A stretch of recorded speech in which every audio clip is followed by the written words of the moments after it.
Assalamualaikum warahmatullahi wabarakatuh. Sahabat Mustafa Channel, terima kasih telah mengklik dan menonton video ini. Sahabat Mustafa Channel, insya Allah pada kesempatan kali ini kita akan mengaji secara singkat, membahas secara singkat kitab Matan Safinatun Najah.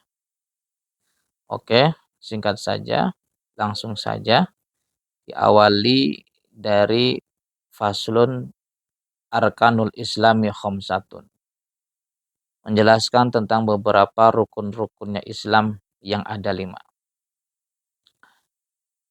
Saya bacakan terlebih dahulu. Arkanul Islami khamsatun syahadatu alla ilaha illallah wa anna muhammadar rasulullah wa iqamus sholati wa ita'uz zakati wa shaum ramadan wa hajjul baiti man istata'a ilaihi sabila. Yang artinya rukun-rukun Islam itu ada 5. 1 adalah persaksian bahwa tiada Tuhan selain Allah dan Muhammad adalah utusan Allah. 2 adalah mendirikan sholat. 3 menunaikan zakat. 4 puasa Ramadan. Dan yang kelima, haji ke Baitullah bagi orang yang mampu. Baik sahabat Mustafa Channel, rukun secara lugat, secara bahasa artinya sesuatu yang paling kuat. Jadi misalkan dalam satu bangunan, biasanya yang kuat itu adalah pondasi-pondasinya, adalah tiang-tiangnya. Maka itulah yang disebut dengan rukun menurut lugat. Sedangkan menurut istilah, rukun adalah sebuah ungkapan dari komponen penting dalam suatu bangunan. Tidaklah suatu bangunan itu nyata, tahakkuk, kuat, kecuali dengan komponen tersebut. Sedangkan Islam secara bahasa artinya tunduk dan pasrah. Menurut istilah syar'i, Islam artinya tunduk patuh terhadap aturan hukum-hukum syariat. Sehingga makna daripada rukun Islam artinya komponen-komponen yang penting tidaklah menjadi kuat, menjadi tahakkuk nyata suatu bangunan Islam kecuali dengan komponen tersebut, yaitu ada 5. Yang pertama adalah syahadatu alla ilaha illallah wa anna muhammad rasulullah, yaitu persaksian bahwa tiada Tuhan selain Allah dan Muhammad adalah utusan Allah. Syahadah artinya tayakun wal i'tiqad, meyakini dan mengiktikadi bahwa tiada ilah, tiada Tuhan. Ilah di sini secara asal artinya sesuatu yang disembah, sekalipun tidaklah hak, tidaklah benar. Lalu kemudian ilah di sini, sesuatu yang disembah ini, dinafikan, ditiadakan, kecuali hanya Allah Subhanahu wa Ta'ala, dan bahwasanya Muhammad adalah utusan Allah. Kemudian yang kedua, daripada rukunnya Islam adalah iqamus shalah, mendirikan sholat. Artinya senantiasa mulazamah, istimror, terus-menerus, continue melaksanakan sholat sesuai dengan rukun dan syarat-syaratnya. Sholat adalah merupakan komponen penting dalam bangunan agama Islam. Dan kemudian yang ketiga daripada rukun Islam adalah menunaikan zakat, memberikan zakat kepada mustahiquz zakat, orang-orang yang berhak menerima zakat.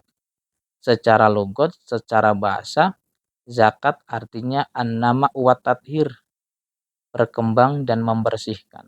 Sedangkan menurut istilah syar'i, zakat adalah sebuah ungkapan untuk sesuatu yang dikeluarkan dari harta ataupun badan menurut aturan-aturan yang ditentukan.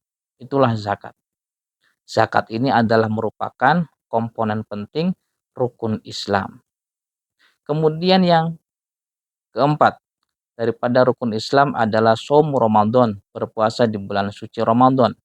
Puasa secara bahasa artinya menahan. Menahan apapun itu, menahan makan minum, menahan untuk tidak tidur, menahan untuk tidak berbicara, itu disebutnya saum, puasa menurut lugat, menurut bahasa.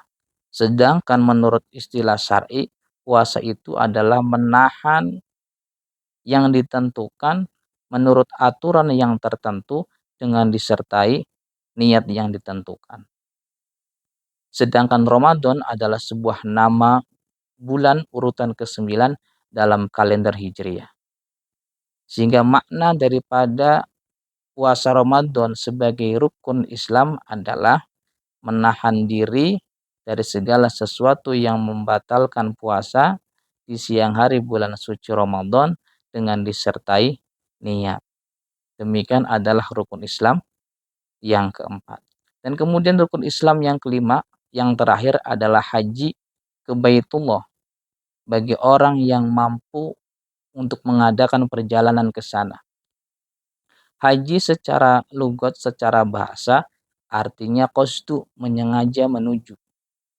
Sedangkan menurut istilah haji artinya qasdul baiti linusuk, menyengaja menuju Baitullah, yakni Ka'bah, dengan tujuan untuk menunaikan ritual ibadah atau disebutnya dengan nusuk.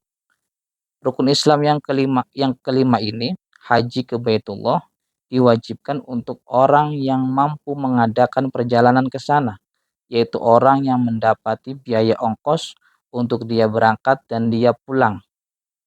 Orang yang mampu untuk tetap memberi nafkah terhadap orang-orang yang wajib dinafkahi olehnya selama dia pergi dan pulang kembali selesai dalam menunaikan ibadah hajinya. Sahabat Mustafa Channel, demikian pengajian atau pembahasan secara singkat daripada kitab Matan Safinatun Najah yang diawali dengan pembahasan fasal rukun-rukunnya Islam yang ada 5. Mudah-mudahan bermanfaat dan barokah. Alafu minkum. Wassalamualaikum warahmatullahi wabarakatuh.